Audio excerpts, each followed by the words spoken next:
So the Detroit Pistons, we're looking at things are not going well right now in Detroit, having lost 25 games in a row. It gets a bit tricky because, especially with a young team, and we know that these guys are very young. As a young team, you have to develop the good habits that are going to translate into winning. The biggest and most challenging part about this situation right now is a lot of times it's hard to think long term, especially when you're in the middle of a losing streak like that. But you got to put yourself in a situation where you are able to create habits that translates to winning in the long run. So right here, what I'm going to look at is we're going to look at Jaden Ivey down the stretch, because for them to be good, Jaden Ivey is one of the centerpieces of this team. Jaden Ivey has to buy in defensively, has to. And we're going to start looking at certain places where he can make those extra efforts. So here, Jaden Ivey is right here. And the biggest thing on this is just like you cannot allow the defense to get into what they want to get to too easily. So on this specific situation, we're going to let it go. We're going to pay attention and we're going to review it. Foul. So on this situation, a lot of times when there's a ball screen, the easiest thing to do, if you sit back, you're going to allow the team to set the ball screen. You're going to get hit, and it's harder to guard it. So when you're playing this kind of defense right here, what you have to do is you have to get into the ball and not force a switch. Here, Utah gets the switch too easily. And same thing as a defensive team, you want to provide a lot more resistance, right? Defense is really about multiple efforts and sustaining those efforts. Here, we can put a bit more pressure into this. They switch into this matchup a bit too easily. Tries to swim over the top the wrong way, gives up middle, and then that forces somebody else to have to step in and take that foul. So now going back into it, they go to the free throw line, they make free throws. So now, going back into it a bit better, we get into the ball a bit better, right? And just that doesn't allow them to use the screen.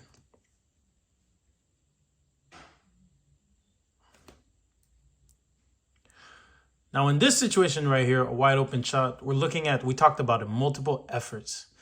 You got to communicate. You got to have multiple efforts. The defense got to be on a string, right? When we say on a string, it means all 5 pieces that we have on defense are able to just move in sync. Here, what Marvin Bagley does is he point switches, kind of tells Jaden Ivey that to go get this man, because once the guard attacks the baseline, the big automatically commits to the player, and then that forces a switch, an emergency switch, which he tries to do as a big closer to the basket. But on this, we don't commit to it. And here, Jaden Ivey kind of rotates, and he's a bit late, and that kind of gives up this contest, where this kind of like a late contest, but they don't make the shot, but these are the kind of efforts that we're looking into, being able to improve. Okay, so on these screens, right? You can set the screen. They're going to get to the paint. Foul. Right?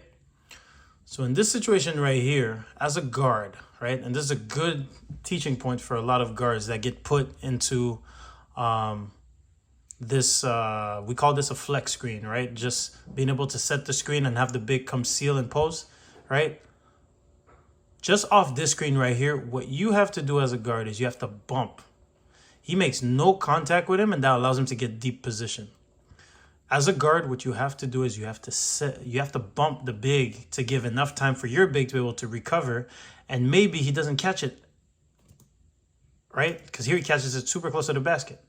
Maybe here, if he bumps him, maybe your big could come match up over here, and we could win this possession, right? It's all about little wins that you want to be able to get. But here we make no contact. He gets deep positioning, and it's never a good situation for the defense, right? And you're looking at the lead. We had a 4-point lead. We were down by 4. And now here, turnover, right? And just not getting back on defense. He turns the ball over, doesn't get back on defense, gives up a layup. And I don't know if it was matchup specific that they wanted him to just stay on one of these guards, but he doesn't even make an attempt after turning the ball over to get all the way back. And here, Utah just does a better job to run the floor, and then they get a layup out of it.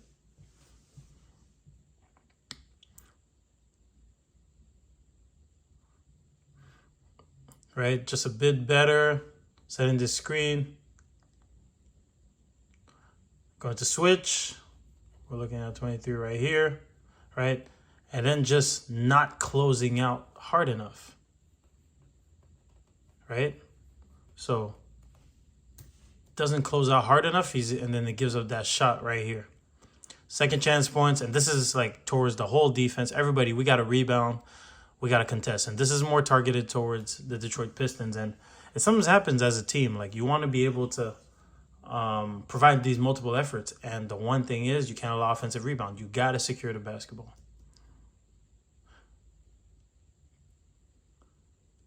Here's one more possession right here. We got off this screen. So he's over the top. And again, over the top. Got the same action. Again, he doesn't make contact right here. But then, shot's going to go up. And we got to put a body. Winning habits. Got to put a body. Here, Collins is going to grab the offensive rebound. And then just score. So, Detroit's in a tough situation. There's no hiding it. But also, as a young team, right, you have to buy in defensively. And Jaden Ivey is one of their best players, is one of their primary players that they're going to be needing and relying on down the stretch, right? Because this was one of their draft picks. So for them to be good, Jaden Ivey has to buy in defensively.